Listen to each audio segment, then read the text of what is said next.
Mesdames et messieurs, bonsoir et bienvenue à cette émission d'Info 9. Plusieurs travaux sont en cours au Centre de santé et des services sociaux des Aurores boréales, autant à La Sarre qu'à Macamic. Alors, pour nous en parler, je reçois le directeur général du Centre de santé et des services sociaux des Aurores boréales, M. Paul Fortin. M. Fortin, bonsoir. Bonsoir.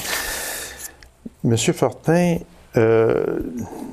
les gens ont été à même de constater depuis plusieurs mois, à La Sarre surtout, il y a eu de gros travaux, ce qui s'est fait à l'hôpital à La Sarre. Il y en a encore qui se font, parce que ce n'est pas terminé.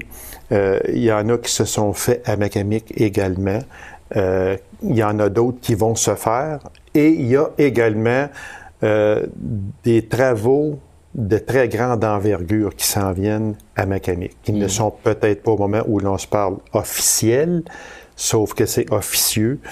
On va en parler, parce que les gens se disent très souvent, ils sont tout le temps, ils changent, ils défoncent un mur, mais chaque travail qui se fait là est pensé d'une façon stratégique et ce n'est pas fait pour dire on jette un mur à terre parce qu'on va agrandir un peu. Tout est planifié et très bien planifié. Alors, M. Fortin, si on abordait là, en tout premier lieu le fameux PFT, le plan fonctionnel technique, c'est quoi exactement le PFT? Le plan fonctionnel technique, le plus gros, en tout cas pour ce qui nous concerne aujourd'hui, c'est celui qui vise notre centre d'hébergement à Macamic. OK.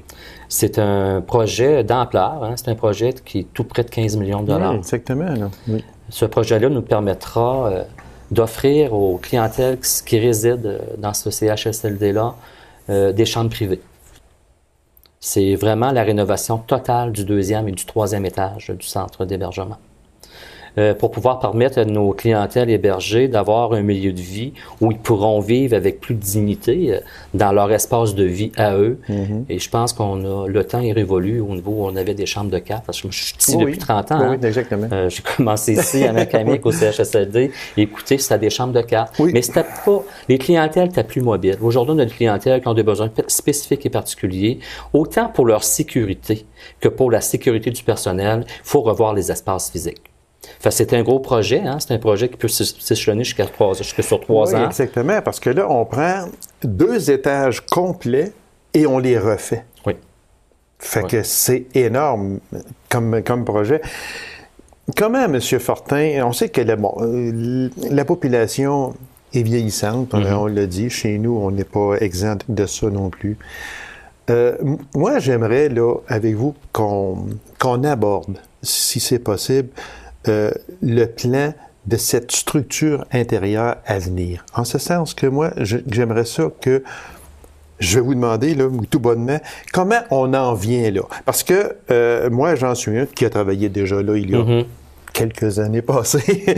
Vous êtes là depuis 30 ans et plus. Bon, on sait comment c'était avant, comment c'est aujourd'hui et comment ce sera pour le futur. Ouais. Vous allez l'expliquer tantôt, mais c'était, comme on disait, des chambres à 4 lits, des chambres à 2 lits. Ouais. Il n'y avait pas ou à peu près pas de chambres privées. Très peu. Bon. Comment, M. Fortin, là, on en vient là, un bon matin, là, on se dit, il faut faire une planification intérieure autre que celle qui est en place depuis 1950, disons, ou environ, là. Okay? Comment on en vient là? Est-ce que ce sont des études qui sont faites que, comme on disait, la population est vieillissante, il faut agir autrement?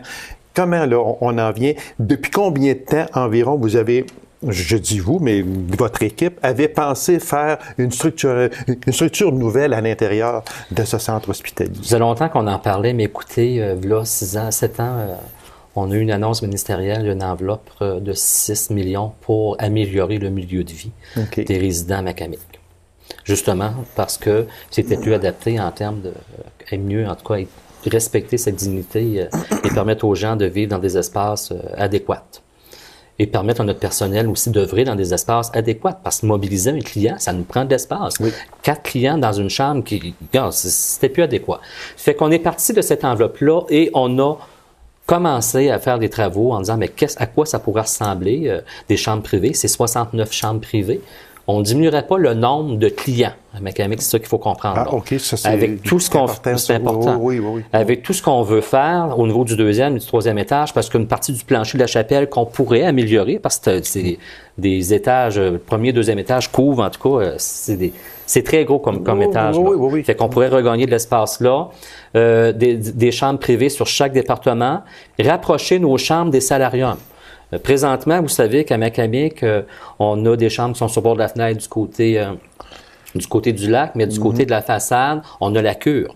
Oui, exactement. Hein? Et cette cure-là empêche le client d'avoir accès directement à la vision extérieure. Oui. Fait que là, ce qu'on ferait, on met tout à terre et on reconstruit, en tout cas, les unités. Est-ce que ça veut dire que les cures n'existeraient plus?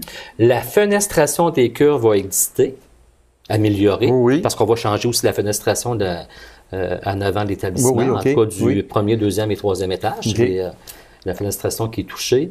Et par contre, les clients auraient accès à une vue extérieure en temps réel. Parce que le niveau de mobilité de notre clientèle a changé. Avant ça, nos clients pouvaient utiliser la cure pour se faire des petits salons et se faire autre chose, mais là, c'est plus le cas. Je pense que c'est important aussi de permettre à ces usagers-là d'avoir accès à cette qualité-là. Et ça va nous permettre justement, c'est 69 chambres qu'on ferait, deuxième et troisième étage, mais aussi plus de chambres à 4 et ou à 3, ou semi-privées, en tout cas sur ces deux départements-là. Au quatrième étage, on se rappellera que ce sont des chambres privées, mais là, tout le bâtiment, en tout cas pour les clientèles qui sont hébergées, aurait accès à cette amélioration du milieu de vie. Mais, M. Fortin, moi, là, parce que je sais de quoi vous parlez, parce que, même étant étudiant, je travaillais là, au centre hospitalier, je sais exactement la structure interne, je la connais. Mais quand vous me dites ça, là, ce sont des travaux immenses, d'envergure énorme.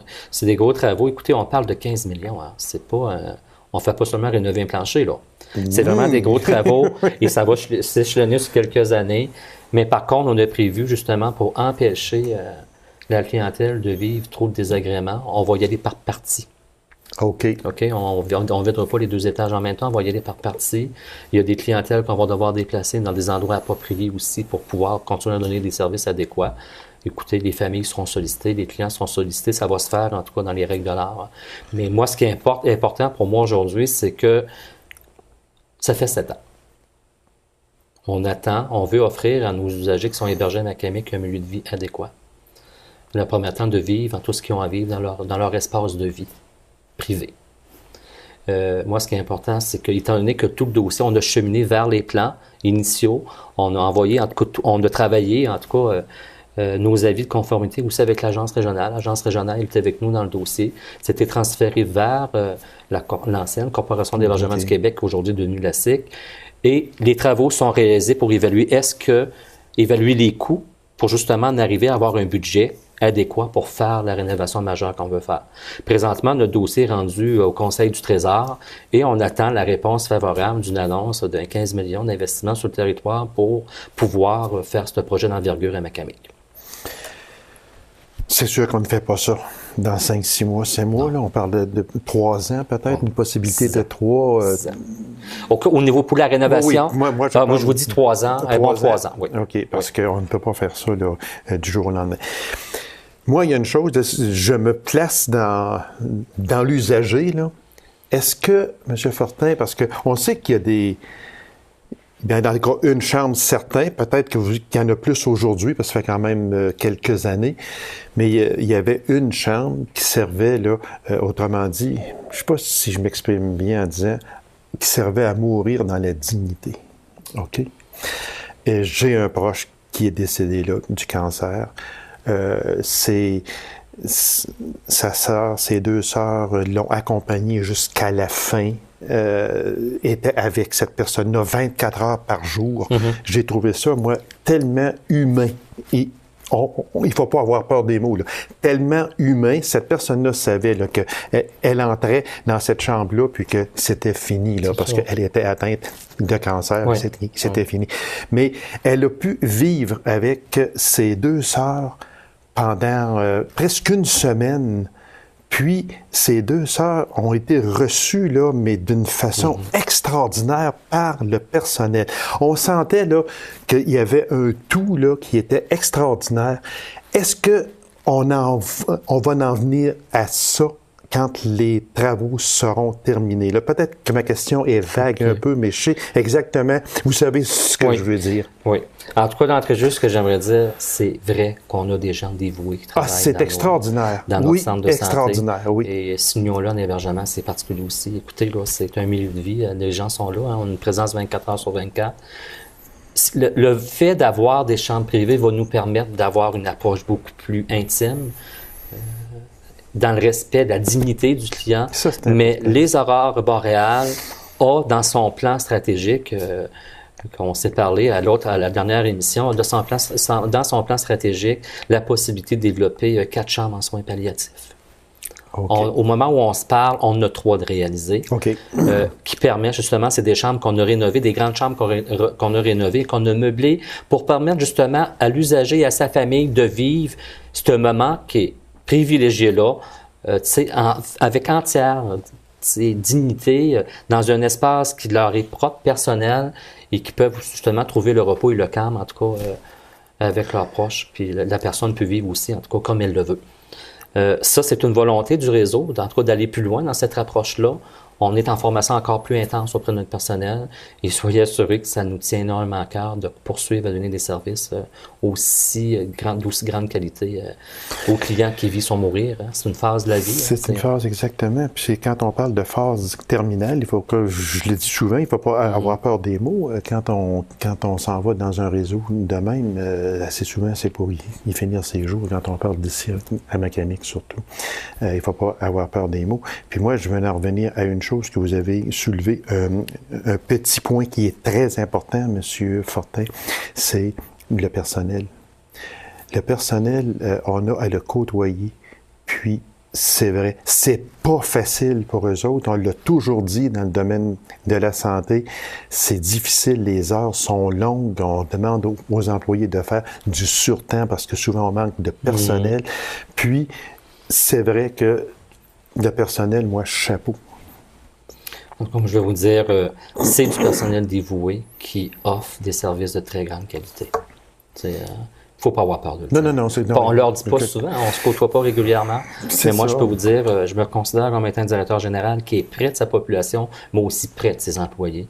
Mais je peux vous dire, je vois au quotidien les travaux, les tisses qui se réalisent comme travail. Et je leur lève mon chapeau. Ça, c'est... Monsieur Fortin, on est aujourd'hui le 25 octobre. Le dossier de Macamic est au Conseil du Trésor au moment où l'on se parle. Je ne veux pas faire aucune politique, là, du tout. Sauf qu'on peut ouvrir une parenthèse que maintenant, dans notre comté d'Abitibi-Ouest, on a un ministre qui est là et on a un vice-premier ministre. Je pense que c'est assez important, c'est assez pesant au gouvernement. Sans faire de politique, ça ne nuira certainement pas.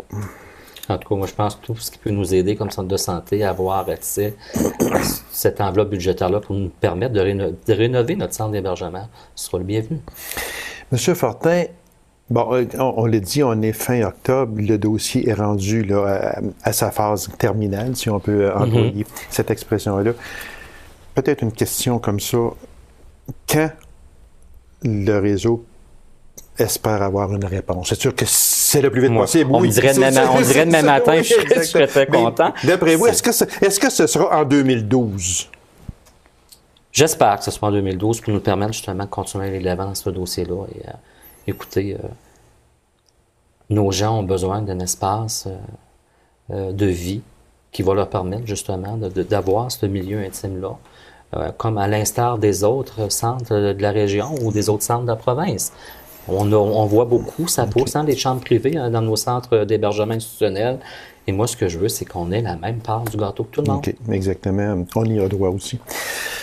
On parle de 69 unités. Oui. Bon, OK. Une question de même, M. Fortin. 69 unités à comparer à aujourd'hui, est-ce qu'il y aura réduction de personnel à ce moment-là? Du tout? Bon. Écoutez, c'est pas visé de réduire le personnel.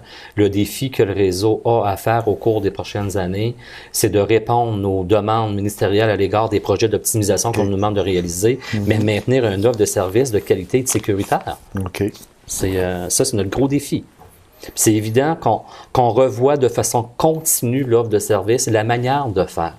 C'est pour ça que des fois, l'an passé, lorsque je rencontrais le personnel, je leur disais, oui, on a un plan d'optimisation réalisé de 600 quelques mille, on aurait un autre l'an prochain.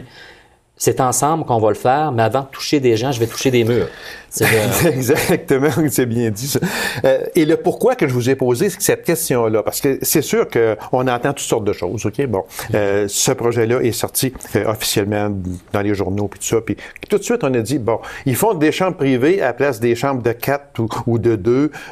C'est sûr que s'ils font des chambres privées, ça va être un seul patient. Ils n'auront pas besoin d'avoir 2, 3 auxiliaires ou peu importe. Alors, c'est pour ça que je vous ai posé la question. Non. Parce que moi, je sais que je suis... on s'est fait dire, ben oui, mais il va avoir besoin bien moins que de personnel à ce moment-là. Écoutez, on demeure deuxième, troisième étage, ce sont des unités de vie pour les personnes qui sont hébergées de façon long terme. Quatrième étage, c'est la même affaire. On a 33 chambres au quatrième étage. Au premier étage, c'est l'unité de réadaptation fonctionnelle intensive qui demeure, c'est une unité régionale en collaboration avec la maison Rwanda. Et on a aussi notre programme de soins palliatifs, notre programme de convalescence qui est là. Ça fait que c'est... Fait que si on résume très vite, M. Fortin, là, c'est qu'on ne touche pas au premier étage, c'est deuxième et troisième, et le quatrième reste comme il est là. Comme il est là. Très vite, il reste à peine 2 minutes, ça va tellement vite. Bloc opératoire à la SAR, c'était quoi le but? Le but du bloc opératoire, tantôt, je vous disais, avant de toucher des gens, je vais toucher des murs. Voilà. Le fait de prendre... Parce qu'on aurait amené, il y a 2 ans, au premier étage à l'hôpital de la SAR, le département d'obstétrique et pédiatrie avec la médecine chirurgie. Ça a libéré les espaces au 2e étage, et soyez assurés, ce n'est pas des bureaux. On refait un bloc opératoire neuf pour améliorer l'accessibilité des services de notre population à ce service-là. On va avoir sur le même département la chirurgie d'un jour, la chirurgie avec hospitalisation, notre unité de stérilisation pour les appareils qu'on utilise, mais aussi tout ce qui s'appelle la chirurgie endoscopique ou l'endoscopie digestive, la gastroscopie. Ça va se faire sur ce département-là. On va revoir aussi les salles d'attente et on va revoir aussi tout le continuum de services pour permettre aux patients de circuler à l'intérieur de ce service-là, en fonction de son besoin, sans délai indu, mais en recevant à la fin, il aura reçu le service qu'il a de besoin. Ça nous permet des zones d'optimisation aussi. Quand on dit utiliser la ressource dans le maximum de ses compétences, c'est tout ça que ça veut dire. Ça va nous aider peut-être à faire face aux défis que je vous disais tantôt par rapport pensé, rien n'est fait à l'improviste, absolument pas. Non. Alors, tout est bien pensé. Monsieur Fortin, merci. Là, ça éclaire vraiment. Et puis, la prochaine fois que je vais vous recevoir, c'est vous allez venir nous annoncer qu'officiellement, ces travaux-là à Macamic vont se faire. Ça me ferait énormément plaisir. Merci beaucoup, Monsieur Fortin, puis je vous félicite pour l'excellent travail que vous faites dans ce réseau. Merci. C'est moi qui vous remercie. Courte pause, mesdames et messieurs, et on vous revient. Restez avec nous.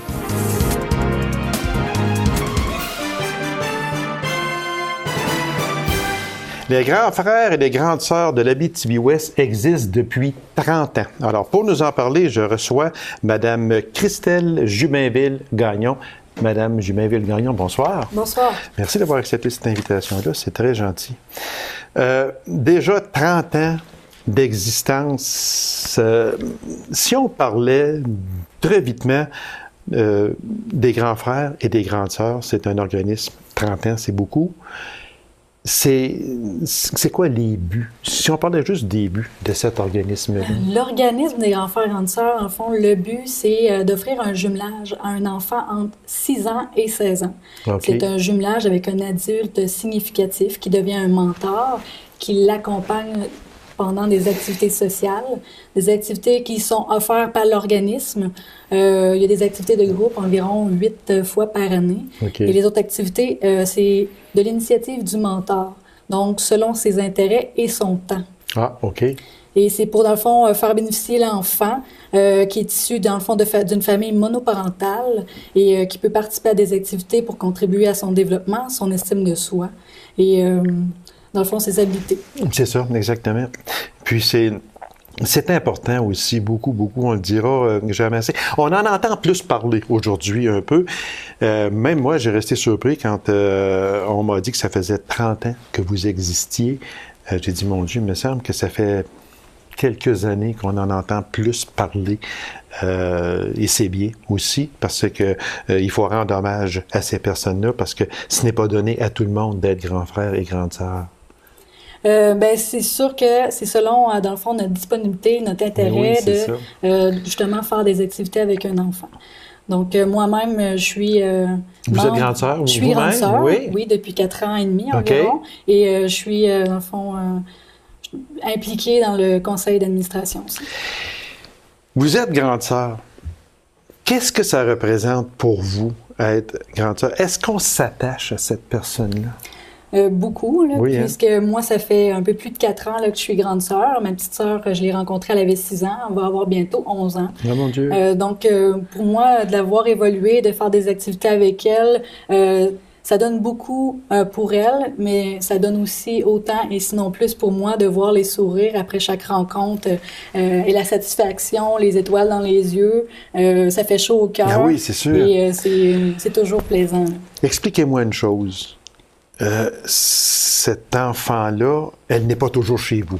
Non, pas du tout. En fait, c'est quoi son train de vie, le vôtre vis-à-vis le sien? C'est sûr que les enfants de l'organisme, c'est tous des enfants issus de familles monoparentales qui ont un besoin. Comme par exemple, des fois, c'est les écoles qui nous réfèrent des enfants. Des fois, c'est les familles, les parents qui viennent cogner à notre porte pour présenter la candidature de leur enfant. Pour être grande frère, grande sœur, dans le fond, il y a sur notre site Internet la fiche d'inscription et dans le fond, il y a une rencontre personnalisée avec la directrice pour donner plus d'informations. C'est sûr que il y a une enquête par rapport aux candidatures. Oui, ça, j'aimerais ça d'en venir sur ça un petit peu, Madame Gagnon, parce que ne peut pas être grand frère, grande sœur, qui le veut. Non, bien sûr. Il y a un papier, sûrement un formulaire à remplir. Un coup que ce formulaire-là est rempli, qu'est-ce qui se passe? Parce que moi, j'ai toujours là dans la tête, on sait, peut-être moins ici, malgré qu'il faut faire attention, mais il y a des questions de pédophilie, etc. Il faut faire attention à ça. Et je sais que vous êtes très éveillé sur ça, j'en suis persuadé. Mais la démarche, là, un coup que ce papier-là est rempli, c'est quoi la démarche? En fait, c'est sûr qu'on offre un encadrement et un suivi rigoureux. Tout d'abord, il y a, bien sûr, on remplit les documents par rapport à notre candidature. Il y a beaucoup de références qu'on demande, qui sont exigées. Il y a ensuite une enquête, il y a un comité, il y a un sous-comité au sein de notre conseil d'administration qui se concentre qu'aux enquêtes, dans le fond, des candidatures. Et toutes les références sont communiquées. Et il y a une enquête par rapport à l'individu, à savoir si la personne est fiable, si... dans le fond, juste pour valider un peu c'est quoi le pedigree de la personne qui remet sa candidature, parce que faut faire confiance à nos bénévoles. Les enfants, ils sont amenés à faire des activités, comme par exemple, ma petite sœur vient chez moi, on peut regarder un film ensemble, on va jouer dehors, on va au parc, je me retrouve seule avec ma petite sœur, c'est moi qui en a la responsabilité, donc on veut s'assurer que nos bénévoles sont fiables et responsables. Oui, et puis c'est important aussi beaucoup parce que ces personnes-là ont besoin d'aide. Ces personnes-là aiment à être bien entourées et je suis certain, aiment à être sécurisées également. Puis ça, je pense que c'est un rôle primordial à ce moment-là, de la sentir en sécurité avec vous. Parce qu'elle a besoin de vous là, à ce moment-là. Le 30e anniversaire, c'était en 2012. Si on parlait des principales activités de ce 30e anniversaire, je sais que ça s'est terminé il n'y a pas tellement longtemps. Pour l'ouverture, en fond, du 30e, ce qu'on a fait, c'était une présentation au Parc Jardin d'Oiseaux. Il y a eu la présentation de la table d'art et jeux d'histoire en collaboration avec l'artiste Jacques Barry. Oui. Il y a eu des gravures sur la table aussi pour représenter un jeu d'histoire et le conteur Guillaume Beaulieu qui s'est présenté. Donc, ce fut une très belle activité. Pour clôturer l'année, parce qu'on a aussi fait des activités de groupe, là, comme qu'on le fait toujours avec les enfants. durant l'année. Et pour clôturer cette année du 30e, on a fait un vin et fromage au Bistrot Bar La Maîtresse qui s'est tenu le 22 septembre. Alors, ça a été un franc succès. On a apprécié la présence de plus de 80 personnes qui se sont présentées. Donc, on souhaite avoir éveillé l'intérêt peut-être de prochains bénévoles. Pour être, juste une question comme ça, pour être grand frère et grande sœur, est-ce qu'il y a un âge limite? 18 ans. 18 il faut être ans? majeur. OK, il faut être majeur jusqu'à... Il n'y a pas de... Il n'y a pas d'âge. Okay. Non, il n'y a pas de maximum. Okay. Il faut tout simplement avoir une disponibilité minimum. On souhaite un jumelage de plus de 1 an ou 2. Okay. Donc, si vous pensez, dans le fond, faire les démarches parce que vous êtes disponible 3 mois, c'est sûr que là, ça ne correspond pas, dans le fond, à nos besoins parce que nous, on veut un jumelage significatif pendant un certain nombre d'années ou de mois, exactement.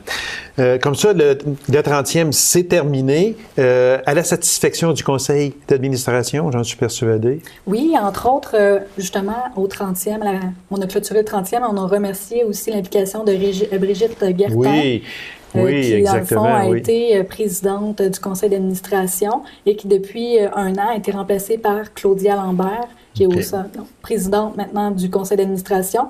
Brigitte, dans le fond, a été remarquée par son implication de plus de 15 ans au sein de l'organisme et elle est toujours grande sœur. Donc, on a signifié, dans le fond, nos remerciements à Brigitte Guertin. Je l'ai, justement, je suis en correspondance actuellement avec elle pour l'avoir ici à l'émission. J'aimerais qu'on souligne ces 15 ans parce que c'est beaucoup, mais c'est tellement apprécié de tout le monde, et des grands frères et des grandes sœurs aussi. Fait que ça serait bon de le souligner. Elle est censée se libérer pour venir à l'émission ici. Ce que j'ai remarqué, c'est qu'au sein du CA, on est des membres actifs, motivés, et que quand les gens décident de s'impliquer, ils restent pour longtemps. On parle ici du CA, un CA dynamique avec un très fort esprit d'équipe. Je pense que c'est ça. Oui. Puis, ça le prend aussi avec ça. On a du guts, comme on dit, puis on peut foncer. Actuellement, vous comptez combien de jumelages au moment où l'on se parle? Présentement, en jumelage actif, on a 6 enfants jumelés auprès de 5 bénévoles. Donc, nous, on offre divers types de jumelages. Jumelage grande sœur, petite sœur, grand frère, petit frère. Ça peut aller à un jumelage mixte, par exemple une grande sœur et un petit frère. On parle de jumelage de groupe lorsque, par exemple, un enfant n'est pas jumelé, mais sa candidature est donnée au grand frère, grande sœur. Il peut participer aux activités de groupe qui sont offertes 8 fois par année environ. Et il y a aussi le jumelage de couple. Donc, on incite dans le fond les activités à intégrer l'enfant aux activités familiales.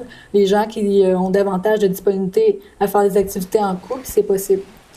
Il y en a combien en attente actuellement, Mme Gagnon? Présentement, on a 3 petites filles en attente. Donc, on recherche activement la disponibilité de 3 grandes sœurs. Et notre objectif est aussi d'ouvrir nos portes à un plus grand nombre de petits frères et de petites sœurs.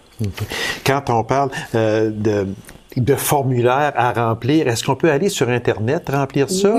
Oui, on a un site Internet. Par contre, là, il n'a pas été mis à jour depuis 1 an, mais il va l'être sous peu. Mais il y a aussi sur Facebook, on peut nous rejoindre. Ça a été mis à jour. Puis le formulaire peut être disponible à l'agence qui est au 6-8e Avenue S à La Sarre. Geneviève Melançon, qui est directrice en remplacement de Véronique Leclerc. On peut la rejoindre dans le 819-333-91-32.